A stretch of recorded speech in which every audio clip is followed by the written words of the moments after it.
নমস্কাৰ সকলোকে স্বাগতম জনাইছোঁ বিশ্বাসী বন্ধু ইউটিউব চেনেলটোলৈ আজি 5 জুলাই গতিকে আজি আপোনালোকৰ কাৰণে কাৰেণ্ট এফেয়াৰ্ছৰ কেইটামান কুৱেশ্যন লৈ আহিছোঁ শেষলৈকে চাব সো আজি ফাৰ্ষ্ট কুৱেশ্যনটো হৈছে শেহতীয়াকৈ ডিক চুফক কোনখন দেশৰ প্ৰধানমন্ত্ৰী হিচাপে নিযুক্তি দিয়া হৈছে recently Dick Schoof has been appointed as the prime minister of which country শেহতীয়াকৈ ডিক চুফক কোনখন দেশৰ প্ৰধানমন্ত্ৰী হিচাপে নিযুক্তি দিয়া হৈছে যদি আপোনালোকে বাতৰিসমূহ চাই তেনেহ'লে গম পাব যে ডিক চুফক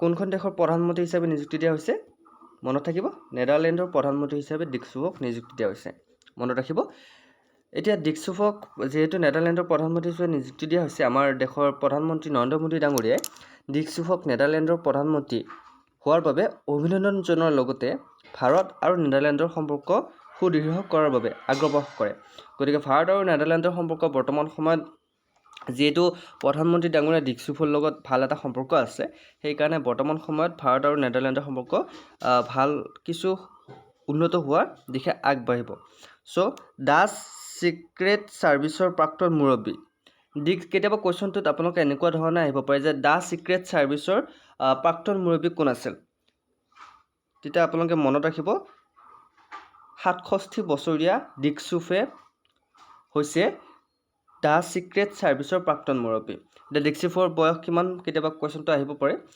তেখেতৰ বয়স হৈছে 67 বছৰ চ' 67 বছৰ তেখেতে শপত গ্ৰহণ কৰিছিল ৰজা উইলিয়াম আলেকজেণ্ডাৰে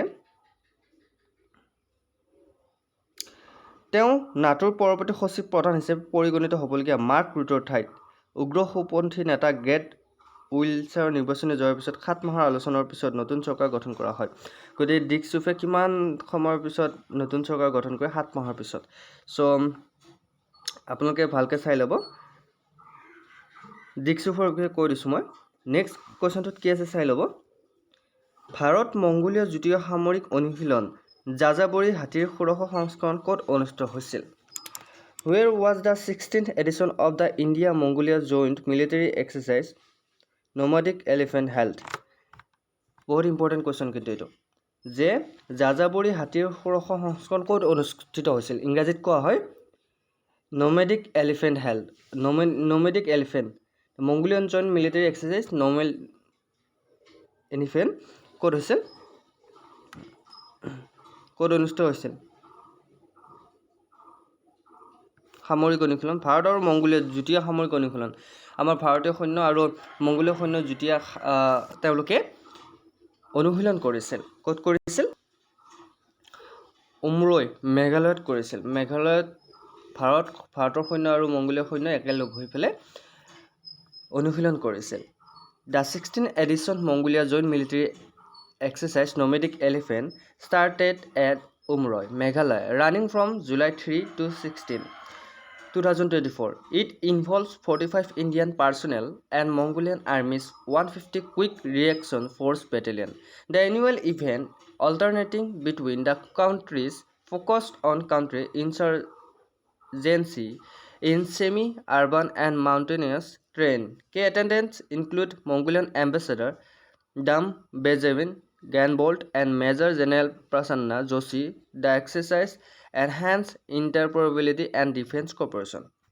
2024 চনত 3 জুলাইৰ পৰা 16 জুলাইলৈকে মেঘালয়ৰ উমৰৈত এই অনুশীলন আৰম্ভ হৈছিল 16 নম্বৰ ভাৰত মংগোলীয় যুটীয়া সামৰিক অনুশীলন এইটো কেই নম্বৰ কেতিয়াবা পৰীক্ষাত আহিব পাৰে যে ভাৰত আৰু মংগোলীয় যুটীয়া সামৰিক অনুশীলন কেই নম্বৰ অনুশীলন আপোনাৰ মেঘালয়ত অনুষ্ঠিত কৰা হৈছিল 16 নম্বৰ আৰু এই 16 নম্বৰ অনুশীলনটো হৈছে যাযাবৰী হাতীত 45 জন ভাৰতীয় জোৱান আৰু মংগোলীয় সেনাৰ 150 দ্ৰুত প্ৰতিক্ৰিয়া বাহিনী বেটেলিয়ন জড়িত হৈ আছে এতিয়া যাযাবৰী হাতী এটা নাম দিয়া হৈছে যাযাবৰী হাতীত আমাৰ ভাৰতৰ কেইজন আছিল 45 জন ভাৰতীয় জোৱান আছিল আৰু মংগোলীয় সেনাৰ 150 জন দ্ৰুত প্ৰতিক্ৰিয়া বাহিনী বেটেলিয়ন ইয়াতে জড়িত হৈছিল দেশসমূহৰ মাজত পৰ্যায়ক্ৰমে অনুষ্ঠিত হোৱা এই বাৰ্ষিক অনুষ্ঠানত অৰ্ধ নগৰীয়া আৰু পাহাৰীয়া ভূখণ্ডত বিদ্ৰোহ বিৰোধীৰ ওপৰত গুৰুত্ব আৰোপ কৰা হৈছিল মূল উপস্থিতসকলৰ ভিতৰত আছে মংগোলীয় ৰাষ্ট্ৰদূত ডাম্বা জাবিন গানবোল্ট আৰু মেজৰ জেনেৰেল প্ৰসন্ন যোশী ইয়াতে কোন উপস্থিত আছিল মংগোলীয় ৰাষ্ট্ৰদূত এতিয়া মনত ৰাখিব মংগোলীয় ৰাষ্ট্ৰদূতৰ নাম কি ডাম্বা জাভিন গানবোল্ট মংগোলীয় ৰাষ্ট্ৰদূতৰ নাম হৈছে ডাম্বা জাভিন জ্ঞান বল্ট আৰু মেজৰ জেনেৰেল প্ৰসন্ন যোশী। আমাৰ ভাৰতৰ মেজৰ জেনেৰেল কোন আছিল? প্ৰসন্ন যোশী। এই দুজন মহান ব্যক্তি তাতে উপস্থিত আছিল অনুশীলনত। এই অনুশীলনে আন্তঃকাৰ্যক্ষমতা আৰু প্ৰতিৰক্ষা সহযোগিতা বৃদ্ধি কৰে। এই অনুশীলন কি কৰে? আন্তঃকাৰ্যক্ষমতা আৰু প্ৰতিৰক্ষা সহযোগিতা বৃদ্ধি কৰে। গতিকে দুয়োখন দেশৰ এই অনুশীলন চলি আছিল। নেক্সট কুৱেশ্যনটোলৈ আহিছোঁ। শেহতীয়াকৈ বাতৰিত দেখা পোৱা ল' ফ্ৰিকুৱেঞ্চি এয়াৰৱে, যাক আমি লোফাৰ বুলি কোৱা হওঁ, লোফাৰৰ প্ৰধান উদ্দেশ্য কি?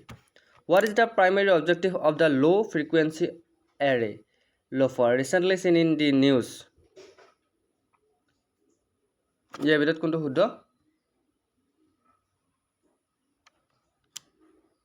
The right answer is option B, to observe the universe at low radio frequencies. Loafer কি বস্তু? কৈ আছোঁ। Astronomers discovered a new radio galaxy using the low frequency array, a pan-European distributed radio interferometer developed by the Dutch Institute for Radio Astronomy. LOFAR observes the universe at low radio frequencies 19,200 MHz and can simultaneously observe multiple directions. It aims to explore the early universe, solar activity, and the terrestrial atmosphere. LOFAR's innovations designs included advanced digital beam formatting for agile multi-user operation. জ্যোতিৰ্বিজ্ঞানীসকলে Dutch institute for radio' astronomy, যাৰ দ্বাৰা প্ৰস্তুত কৰা pan ইউৰোপীয় বিতৰণ কৰা radio' ইণ্টাৰফেৰমিটাৰ ব্যৱহাৰ কৰি এখন নতুন ৰেডিঅ' তাৰকাৰাজ্য আৱিষ্কাৰ কৰে। লোফাৰে কম ৰেডিঅ' কম্পাউণ্ডছত 90 পৰা 200 মেগাহাৰ্জ বিশ্বব্ৰহ্মাণ্ডখন পৰ্যবেক্ষণ কৰে আৰু একেলগে একাধিক দিশ পৰ্যবেক্ষণ কৰিব পাৰে। ইয়াৰ লক্ষ্য হৈছে আৰম্ভণিৰ বিশ্বব্ৰহ্মাণ্ড, সৌৰ কাৰ্যকলাপ আৰু স্থলজ বায়ুমণ্ডল অন্বেষণ কৰা। লোফাৰ উদ্ভাৱনীমূলক ডিজাইনত চঞ্চল বহু ব্যৱহাৰকাৰীসকলে কাৰ্যকলাপৰ বাবে উন্নত ডিজিটেল বিম ফৰ্মিং অন্তৰ্ভুক্ত কৰা হৈছে। মনত থাকিব। নেক্সট কুৱেশ্যনটোলৈ আহিছোঁ। শেহতীয়াকৈ বাতৰিত দেখা পোৱা চিন্না স্পেকটেবলিছ কি? What is the Chinna স্পেকটেবলিছ recently চিন ইন নিউজ? আমি বাতৰিত দেখা পাইছোঁ, কৈ থাকে চিন্না স্পেকটেবলিছ। চিন্না স্পেকটেবলিছ কি বাৰু? এডাল গছ নে, মাছ নে, ছেটেলাইট নে, কি বস্তু চিন্না স্পেকটেবলিছ? আমি কিন্তু বাতৰিত দেখা পাইছোঁ এইটো নিউজ। গতিকে চিন্না স্পেকটেবলিছ হৈছে এবিধ ইনভেজিভ প্লেণ্ট। মনত থাকিব। ইয়াৰ বিষয়ত মই অকণমান কৈ দিছোঁ। আমি শেহতীয়াকৈ পৰিৱেশ সংস্থাসমূহে বন বিভাগ বায়ানাত বন্যপ্ৰাণী অভয়াৰণ্যৰ পৰা চিন্না স্পেকটেবলিছ উলিওৱাৰ প্ৰকল্প স্বচ্ছতা বজাই ৰাখিবলৈ আহ্বান জনোৱা আমি দেখা পাইছোঁ। দক্ষিণ আৰু মধ্য আমেৰিকাৰ স্থানীয় মাহজাতীয় গছ হৈছে চিন্না স্পেকটেবলিছ। ক'ৰ? দক্ষিণ আৰু মধ্য আমেৰিকাৰ স্থানীয় মাহজাতীয় শস্য হৈছে চিন্না স্পেকটেবলিছ। মনত থাকিব। ভাৰতত আক্ৰমণাত্মক উজ্জ্বল হালধীয়া ফুল আৰু স্থিতিস্থাপকতাৰ বাবে পৰিচিত ইয়াক চাহ আৰু ইন্ধন কাঠৰ বাবে প্ৰৱৰ্তন কৰা হৈছিল যদিও এতিয়া ইয়াৰ ঘনপত্ৰৰ বাবে থলুৱা প্ৰজাতিৰ বাবে ভাবুকি কৰি অনা হৈছে। ইয়াক বৰ্তমান IUCN ৰঙা তালিকাত লিষ্ট কনচাৰ্ণ হিচাপে শ্ৰেণীভুক্ত কৰা হৈছে। গতিকে বৰ্তমান আমাৰ ভাৰতত বিপদ আনিছে এইবিধ গছে, সেইকাৰণে এই ব্যৱস্থা গ্ৰহণ কৰা হৈছে। নেক্সট কুৱেশ্যনটোলৈ আহিছোঁ। শেহতীয়াকৈ বাতৰিত দেখা পোৱা ডাউন চিণ্ড্ৰম কি? What is down syndrome recently চিন ইন নিউজ? ডাউন চিণ্ড্ৰম কি বাৰু? ইয়াৰ ভিতৰত কোনটো শুদ্ধ?